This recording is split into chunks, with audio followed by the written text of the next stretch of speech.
ओम नमो भगवते वासुदेवाय।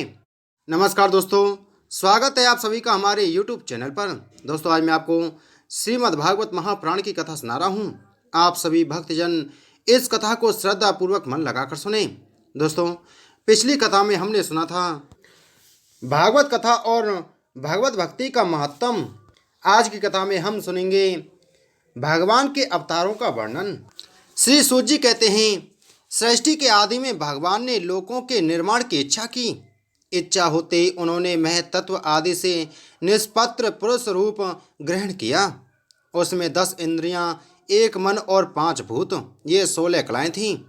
उन्होंने कारण जल में शयन करते हुए जब योग निद्रा का विस्तार किया, तब उनके नाभि सरोवर में से एक कमल प्रकट हुआ और उस कमल से प्रजापतियों के अधिपति ब्रह्मा जी उत्पन्न हुए। भगवान के उस विराट स्वरूप के अंग प्रत्यंग में ही समस्त लोकों की कल्पना की गई है। वह भगवान का विशुद्ध सत्वमय श्रेष्ठ रूप है। योगी लोग दिव्य दृष्टि से भगवान के उस रूप का दर्शन करते हैं। भगवान का वह रूप हजारों पैर, जांघें, भुजाएं और मुखों के कारण अत्यंत विलक्षण है। उसमें सहस्त्रों सिर, हजारों कान, हजारों आंखें और हजारों नासिकाएं हैं। हजारों मुकुट, वस्त्र और कुंडल आदि आभूषणों से वह उल्लसित रहता है। भगवान का यही पुरुष रूप, जिसे नारायण कहते हैं, अनेक अवतारों का अक्षय कोश है। इसी से सारे अवतार प्रकट होते हैं। इस रूप के छोटे से छोटे अंश से देवता, पशु, पक्षी और मनुष्य आदि योनियों की सृष्टि होती है। उन्हीं प्रभु ने पहले कौमार सर्ग में सनक, सनंदन, सनातन और सनत कुमार, इन 4 ब्राह्मणों के रूप में अवतार ग्रहण करके अत्यंत कठिन अखंड ब्रह्मचर्य का पालन किया। दूसरी बार इस संसार के कल्याण के लिए समस्त यज्ञों के स्वामी उन भगवान ने ही रसातल में गई हुई पृथ्वी को निकाल लाने के विचार से सूकर रूप ग्रहण किया। ऋषियों की सृष्टि में उन्होंने देवर्षि नारद के रूप में तीसरा अवतार ग्रहण किया और सातवत तंत्र का, जिसे नारद 5 रात्र कहते हैं, उपदेश किया। उसमें कर्मों के द्वारा किस प्रकार कर्म बंधन से मुक्ति मिलती है, इसका वर्णन है। धर्मपत्नी मूर्ति के गर्भ से उन्होंने नर नारायण के रूप में चौथा अवतार ग्रहण किया। इस अवतार में उन्होंने ऋषि बनकर मन और इंद्रियों का सर्वथा संयम करके बड़ी कठिन तपस्या की। 5वें अवतार में वे सिद्धों के स्वामी कपिलदेव के रूप में प्रकट हुए और तत्वों का निर्णय करने वाले सांख्य शास्त्र का, जो समय के फेर से लुप्त हो गया था, आसुरी नामक ब्राह्मण को उपदेश किया। अनुसुईया के वर मांगने पर 6ठे अवतार में वे अत्रि की संतान दत्तात्रेय हुए। इस अवतार में उन्होंने अलर्क एवं प्रहलाद आदि को ब्रह्म ज्ञान का उपदेश किया। 7वीं बार रुचि प्रजापति की आकुति नामक पत्नी से यज्ञ के रूप में उन्होंने अवतार ग्रहण किया और अपने पुत्र याम आदि देवताओं के साथ स्वाम्भव मनमंत्र की रक्षा की। राजा नाभि की पत्नी मेरु देवी के गर्भ से ऋषदेव के रूप में भगवान ने 8वां अवतार ग्रहण किया। इस रूप में उन्होंने परमहंसों का वह मार्ग, जो सभी आश्रमियों के लिए वंदनीय है, दिखाया। ऋषियों की प्रार्थना से 9वीं बार वे राजा पृथु के रूप में अवतीर्ण हुए। शौनक आदि ऋषियों, इस अवतार में उन्होंने पृथ्वी से समस्त औषधियों का दोहन किया था। इससे यह अवतार सबके लिए बड़ा ही कल्याणकारी हुआ। चाक्षुष मनवंतर के अंत में जब सारी त्रिलोकी समुद्र में डूब रही थी, तब उन्होंने मत्स्य के रूप में 10वां अवतार ग्रहण किया और पृथ्वी रूपी नौका पर बैठाकर अगले मनवंतर के अधिपति वैवस्व मनु की रक्षा की। जिस समय देवता और दैत्य समुद्र मंथन कर रहे थे, उस समय 11वां अवतार धारण करके कच्छप रूप से भगवान ने मंदराचल को अपनी पीठ पर धारण किया।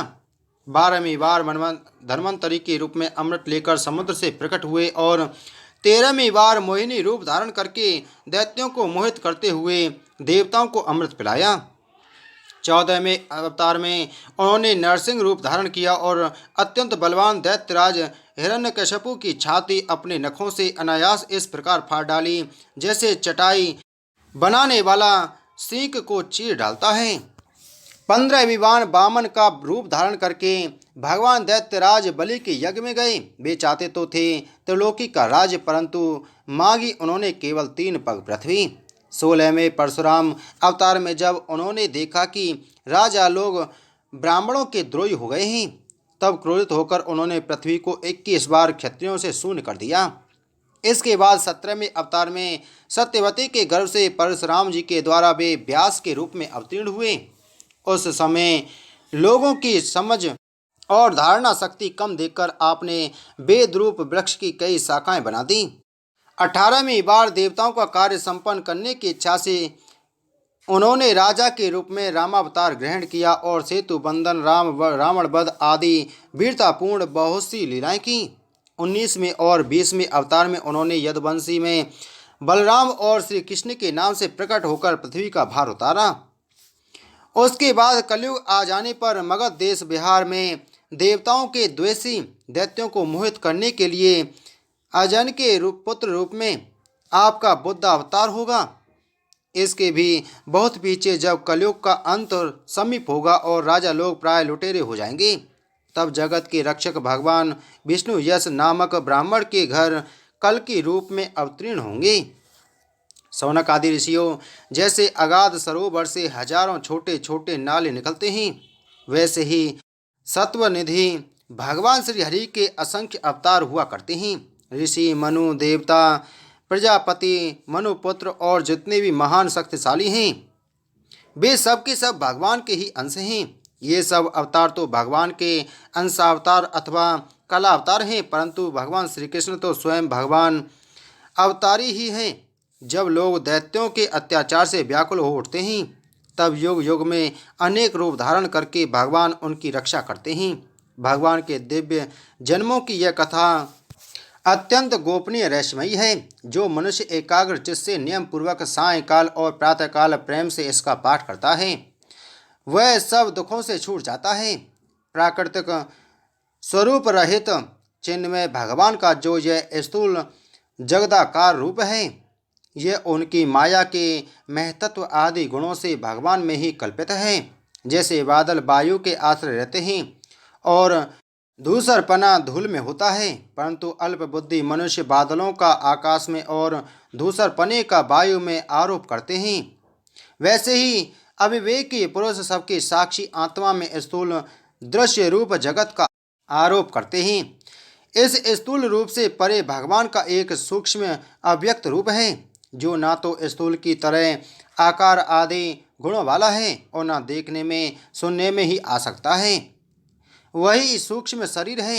आत्मा का आरोप या प्रवेश होने से यही जीव कहलाता है और इसी का बार बार जन्म होता है। उपरयुक्त सूक्ष्म और स्थूल शरीर अविद्या से ही आत्मा में आरोपित है। जिस अवस्था में आत्मस्वरूप के ज्ञान से यह आरोप दूर हो जाता है, उसी समय ब्रह्म का साक्षात्कार होता है। तत्वज्ञानी लोग जानते हैं कि जिस समय यह बुद्धि रूपा परमेश्वर की माया निवृत्त हो जाती है, उस समय जीव परमानंदमय हो जाता है और अपनी स्वरूप महिमा में प्रतिष्ठित होता है। वास्तव में जिनके जन्म नहीं है और कर्म भी नहीं है, उन हृदयेश्वर भगवान के अपराकृत जन्म और कर्मों का तत्वज्ञानी लोग इसी प्रकार वर्णन करते हैं, क्योंकि उनके जन्म और कर्म वेदों के अत्यंत गोपनीय रहस्य हैं। भगवान की लीला अमोघ है।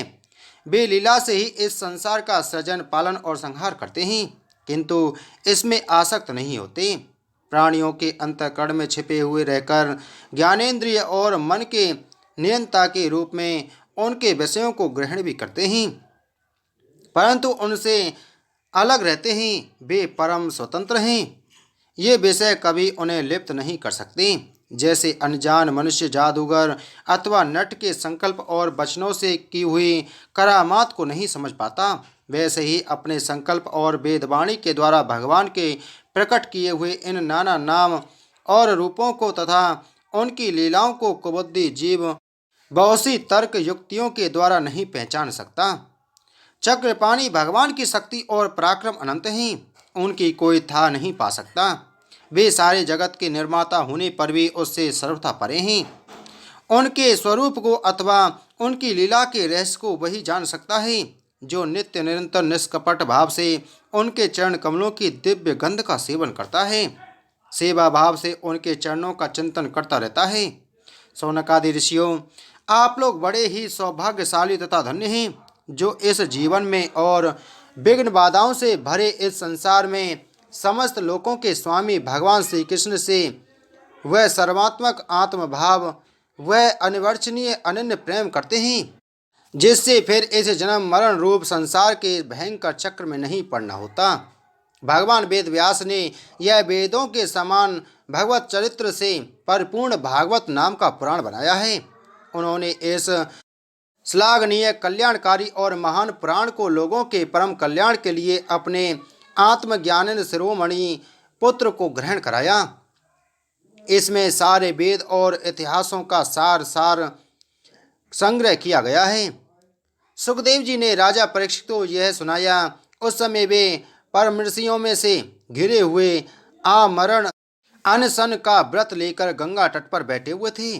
भगवान श्री कृष्ण जब धर्म ज्ञान आदि के साथ अपने परम धाम को पधार गए, तब इस कलयुग में जो लोग अज्ञान रूपी अंधकार से अंधे हो रहे हैं, उनके लिए यह पुराण रूपी सूर्य इस समय प्रकट हुआ है।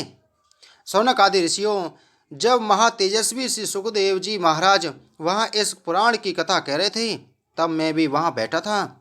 वहीं मैंने उनकी कृपापूर्ण अनुमति से इसका अध्ययन किया। मेरा जैसा अध्ययन है और मेरी बुद्धि ने जिस प्रकार इसको ग्रहण किया है, उसी के अनुसार इसे मैं आप लोगों को सुनाऊंगा। बोलो श्रीमद् भागवत महापुराण की जय।